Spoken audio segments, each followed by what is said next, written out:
Alrighty, so we are just out at the local, about to do a few laps on the Druid.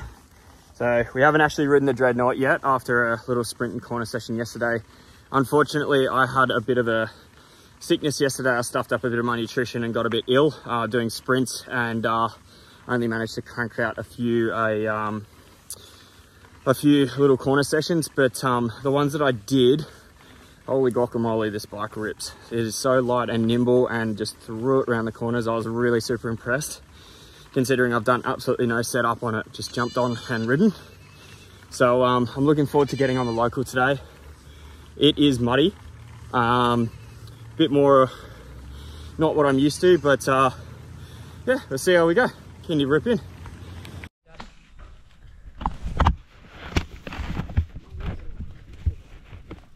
Oh, bro.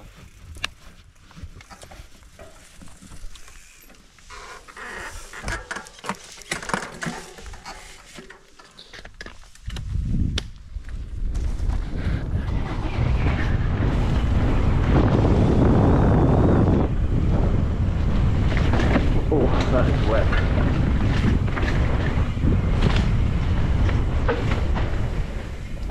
Oh yeah, that's wet and slippery.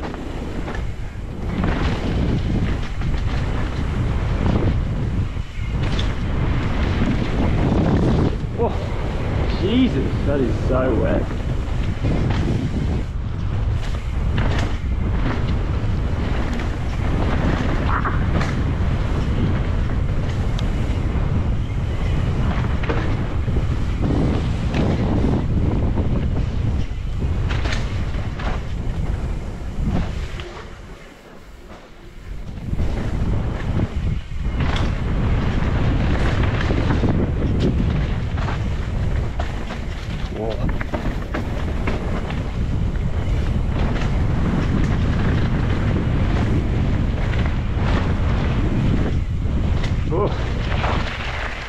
It's definitely going to be hard to test being quite wet. That is pretty slick, if I'm not lying.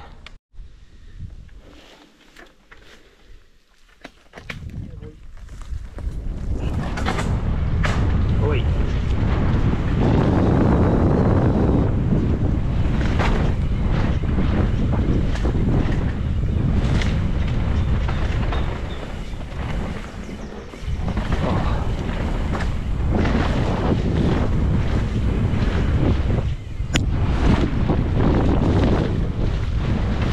Slush.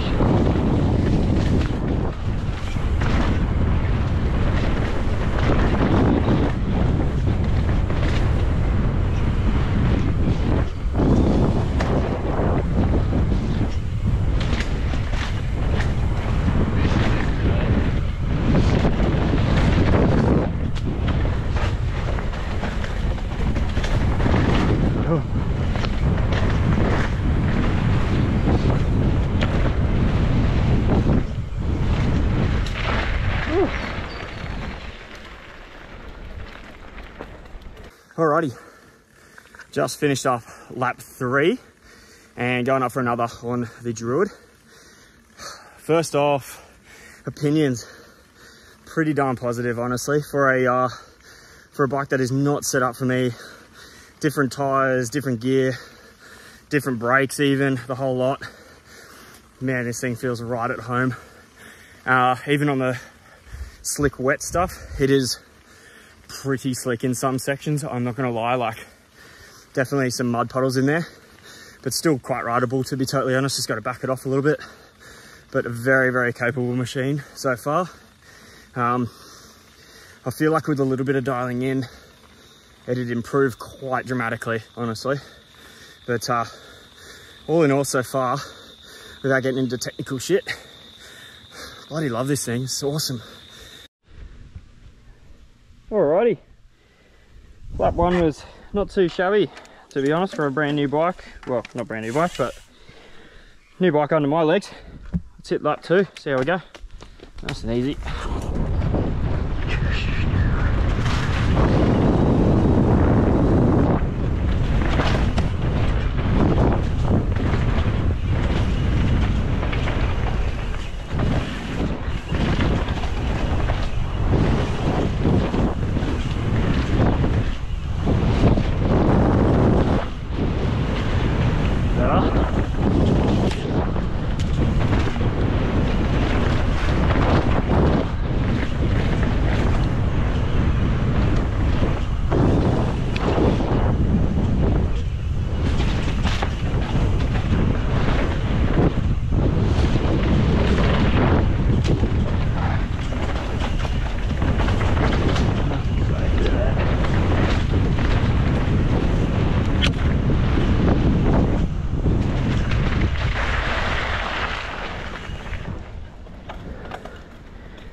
Alrighty, even better again. That was pretty unreal. I think the thing that I noticed then was the predictability of the bike, to be totally honest. Like second run in and being able to flick it around turns and just feel totally at ease with the machine is just, yeah, that's a pretty unreal feeling, not gonna lie. There was a little bit of front end diving on sort of like the bigger compressions, but man, I'd put that down as suspension setup and the fact that I'm not touching that stuff.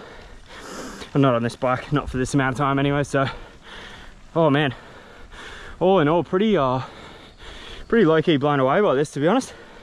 Happy. Alrighty, hopefully you can hear me all right. We are just leaving for the first official sort of testing session, you could say, of the Forbidden and the Druid. As you can see, slowly dancing around in the back there. All in all, pretty successful little day. I managed to get 4 runs on each bike, which is not a super heavy amount of riding, unfortunately, but it's what we've got to work with just at the moment, being on a tight schedule this weekend.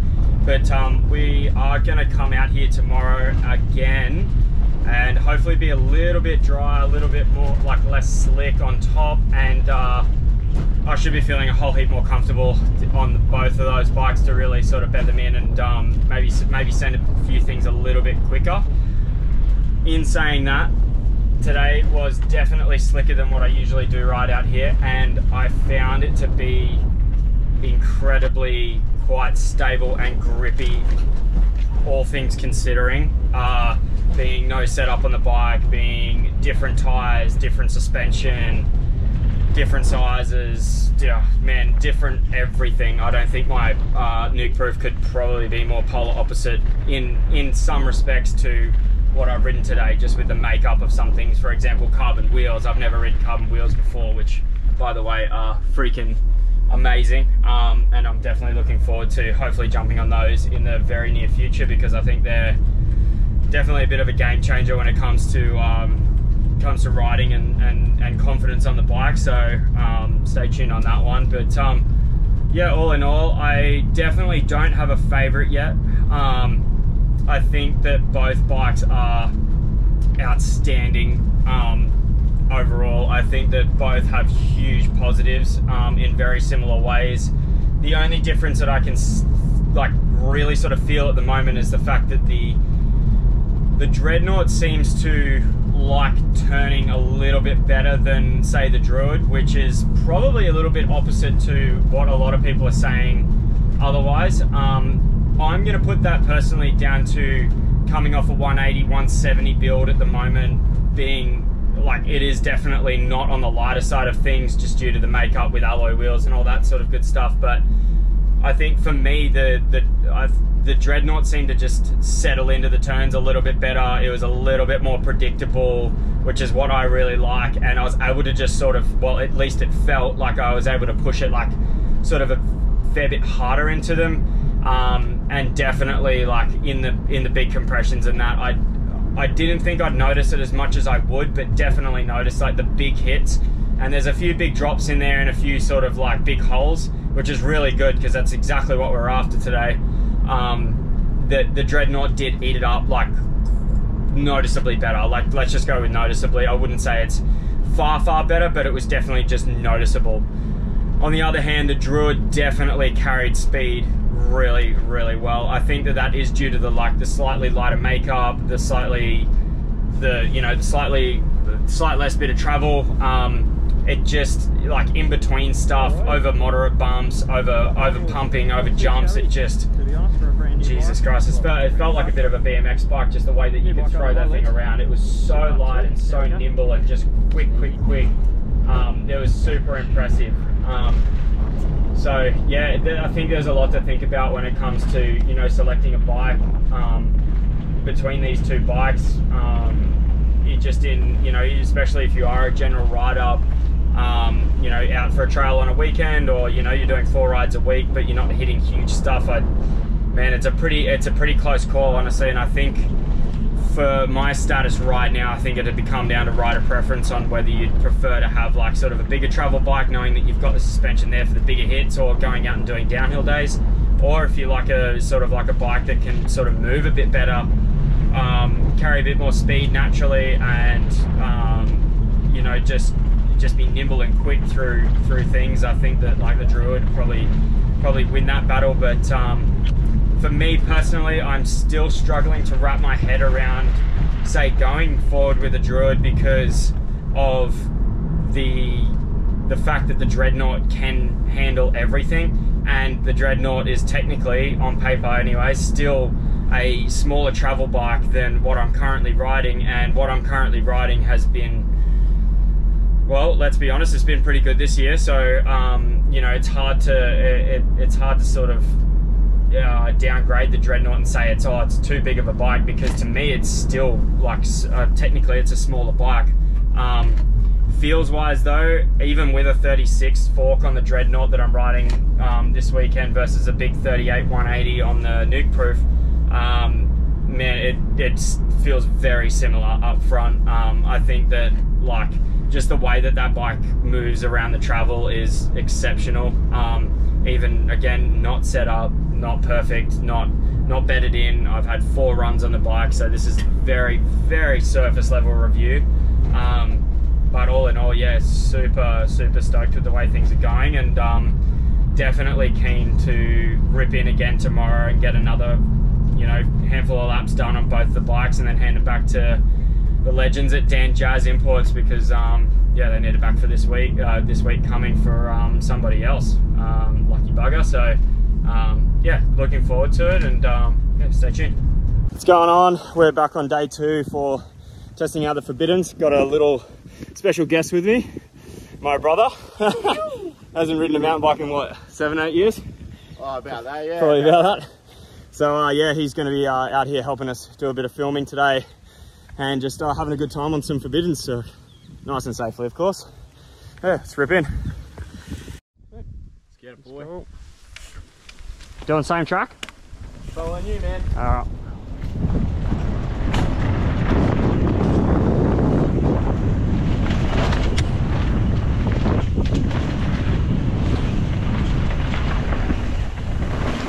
Oh, man.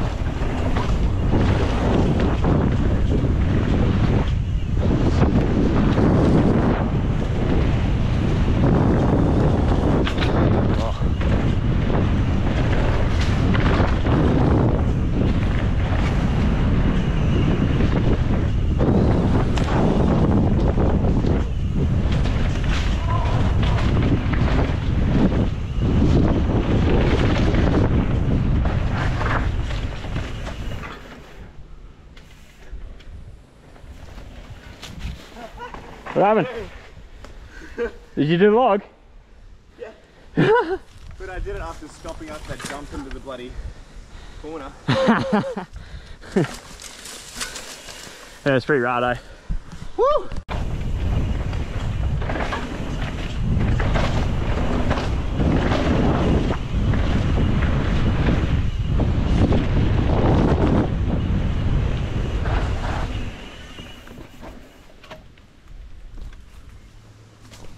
Holy moly, this bike is so light. Like what? I actually can't get over how light it is.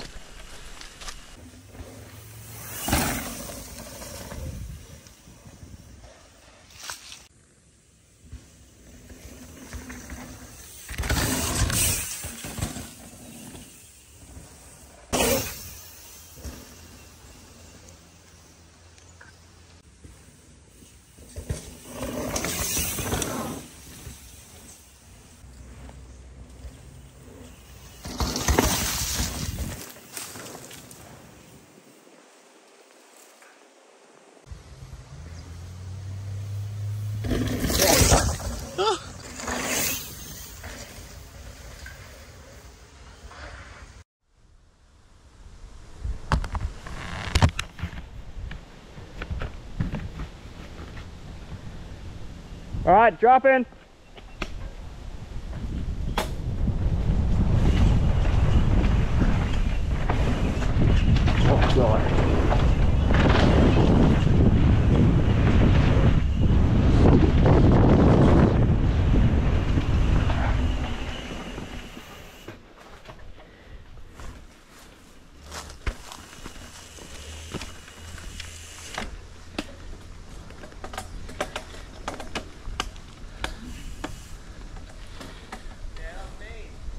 That was good?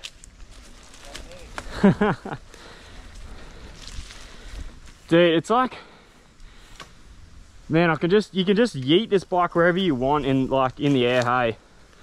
And then just like around turns, it's like so just like nippy, hey. It's fucking sick. Like, I really like it. It responds well. Hey? Responds well. Man, it just like, it's not set up for me at all, and it's like completely different componentry, but like it just feels so at home. Pretty sick. I'm fucking blown away, honestly, by the performance of these bikes. So rad. Alrighty, just finished off the first half of the session on the Dreadnought, and from the footage that you're probably going to see before this, absolutely fucking loved it, to be honest. It was I settled into it real nicely, huge improvements on yesterday. Started shranking it around corners a little bit better, and it just, I think the more that you push that bike, the better it sort of goes. I just found that like what you think the limit is not the limit at all. I think that there's a lot more to it, and I think that with the right setup and your favorite gear and all that sort of stuff on it, you'd be bloody swinging off it hard. So, but looking forward to getting back on the Druid now for a few laps before we call it a day, and yeah, see how we go. Should be sweet.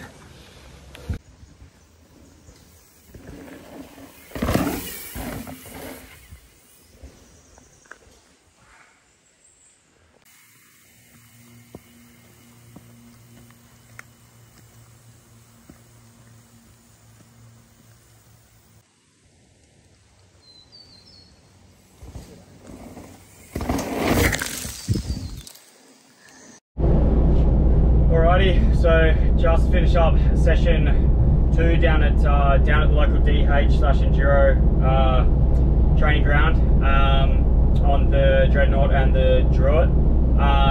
Before we get into it, I just want to say that like I'm not going to be talking about the technicalities of each bike and what PSI suspension and how many millimeters linkage and all this sort of stuff are. I'm purely just doing a bit of a take on what I felt as a rider, literally jumping from one bike to another over the course of basically sort of 5 to 6 hours worth of riding across like sort of 2 days, well 2 and a bit days of training, and you know, just breaking it up and doing sessioning and some full laps, and nothing too crazy unfortunately, just due to time constraints and where I was able to get to this weekend. But all in all, like, I think that it is an incredibly fine-tuned brand with their machines. Both bikes performed outstandingly well.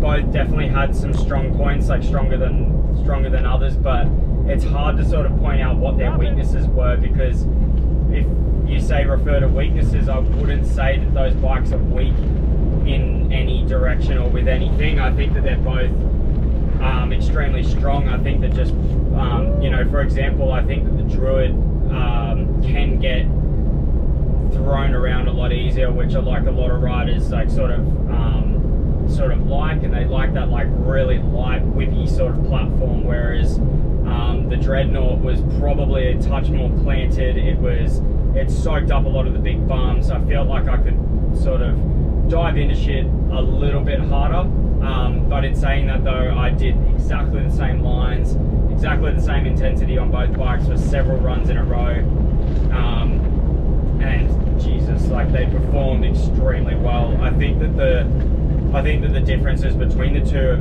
very minute in terms of sort of your average day of riding performance, but all in all, I think that like what they say on paper is what I felt as a rider. The Druid is obviously like a slightly smaller travel bike, but it certainly doesn't feel like 130 in the rear, just like everybody says it would. It did live up to the hype of that, so can confirm. Thank you to everyone that did say that they'd outperform what they are on paper, because it truly did. But like, yeah, wow, the Druid was incredible. I think that it's like a great platform for like any enduro stage you ever hit. I can't speak for around the world stuff, only pretty much here in Australia, but you know, not even all of Australia because I'm yet to get there. So but for my local stuff, I think that you could go and smash anything you'd really want, however fast you wanted, and really not be limited by the bike's travel or the capability of the bike or anything like that. Yeah, just an incredible platform, and I think that the the Dreadnought is just, it's just a bigger, burlier brother. Honestly, I think that like even between the V1 and V1 Dreadnought and the V2 Druid, I think that they both performed exceptionally similar. Yes, I know that they're not like crazy differences or anything like that. I think when I was looking into it, technically there's only sort of the minor differences with the linkages and that sort of stuff, and improvement on the V1. They both rode extremely similar. I think it was more the fact that one was just able to sort of just soak up and take a lot of the bigger hits, to be totally honest. But for me, like looking forward, I've always, well, especially since coming back and riding just over a year and a half ago now, I think that like, for me, I'm still the guy that needs a bike to do it all, whether it be trail riding, enduro, or even throwing down at the downhill. So it, like, that question in itself sort of answers the question for me on what I would personally choose if I was to put my money on the table right now, which would be the Dreadnought, obviously. Just the capability of that bike and the fact that it's, you know, it is a bigger travel bike, and it definitely, like, obviously it has the capability of putting on a triple clamp, as we've seen Connor do for some of the downhill rounds earlier this year, and especially, like, you know, you can change out the linkages and increase the rear travel as well, so that's another massive benefit from what I've heard. So, oh man, I mean, it's super hard to sort of just choose one bike and say one's better than the other, because I don't think that is the right question to answer, really. I think that they're both outstanding machines, and yeah, it's you know, if this thing comes to life and whatnot, and this video does get released, I think it's going to be a hard decision moving forward, and I think definitely open to some options for sure on my end. I'm pretty flexible at the moment, so yeah, I'm looking forward to having a chat with Dan and the team, and yeah, we'll see what can happen. So I'm on the way back up there now to give him his bikes back for the week, and yeah, I guess stay tuned for what's coming up next, or maybe even what's already dropped. So thanks for tuning in, and hope this helped and was entertaining enough for you. Cheers.